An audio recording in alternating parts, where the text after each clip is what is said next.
شروع کرتا ہوں اللہ کے نام سے جو بڑا مہربان نہایت رحم والا ہے۔ خلیفہ ہارون الرشید اپنے دربار میں موجود تھا جب ایک درباری نے کہا، حضور ابھی کچھ ہی دن پہلے بہلول دانا نے ایسا حیرت انگیز فیصلہ کیا کہ خود قاضی کو بھی سر تسلیم خم کرنا پڑا۔ ہارون الرشید نے دلچسپی سے پوچھا، ایسا کیا ہوا؟ پوری بات سناؤ۔ بہلول دانا ایک دن بازار سے گزر رہے تھے کہ انہوں نے دو کمزور اور غریب بچے روتے ہوئے دیکھے۔ وہ انتہائی غمزدہ تھے اور فریاد کر رہے تھے مگر کوئی ان کی بات سننے کو تیار نہ تھا۔ بہلول دانا کو بچوں پر رحم آیا، وہ ان کے قریب گئے اور ان کے سر پر شفقت سے ہاتھ پھیرا اور نرم لہجے میں پوچھا، بیٹا تم کیوں رو رہے ہو؟ کیا ہوا ہے؟ بڑا لڑکا سسکیاں لیتے ہوئے بولا، ہم یتیم ہیں، ہمارے والد حج پر گئے تھے مگر وہ کبھی واپس نہیں آئے۔ جانے سے پہلے انہوں نے اپنی ساری جمع پونجی 1000 اشرفیاں قاضی کے پاس بطور امانت رکھوا دی تھیں۔ ہمارے والد نے قاضی سے کہا تھا کہ اگر میں نہ لوٹوں تو یہ رقم میرے بچوں کو دے دینا، لیکن اب قاضی کہہ رہا ہے کہ وہ ہمیں صرف 100 اشرفیاں دے گا اور باقی خود رکھے گا۔ یہ سن کر بہلول دانا کے چہرے پر سنجیدگی چھا گئی۔ انہوں نے بچوں کو تسلی دی اور کہا، پریشان نہ ہو، میں تمہیں تمہارا حق دلواؤں گا، میرے ساتھ چلو۔ بہلول دانا بچوں کو لے کر سیدھا قاضی کے دربار میں پہنچے جہاں پہلے ہی کافی لوگ موجود تھے۔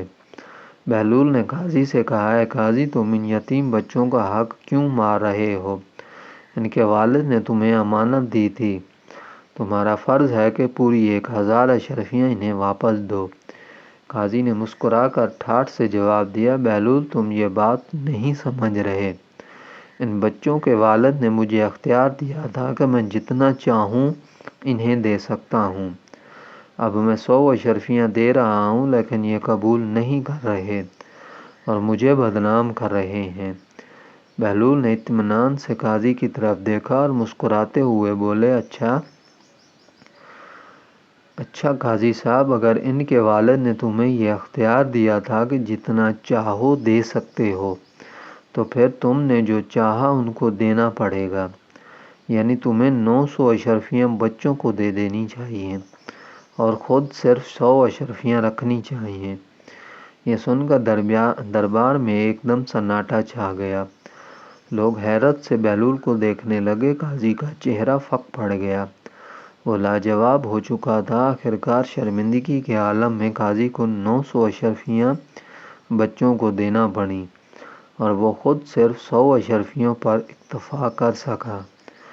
یہ واقعہ پورے شہر میں مشہور ہو گیا اور ہر کوئی بہلول دانا کی عقل اور دانائی کی تعریف کرنے لگا۔ لوگوں نے سیکھا کہ انصاف کا مطلب محض طاقتور کی بات مان لینا نہیں بلکہ سچائی اور دیانتداری کے ساتھ فیصلہ کرنا ہوتا ہے۔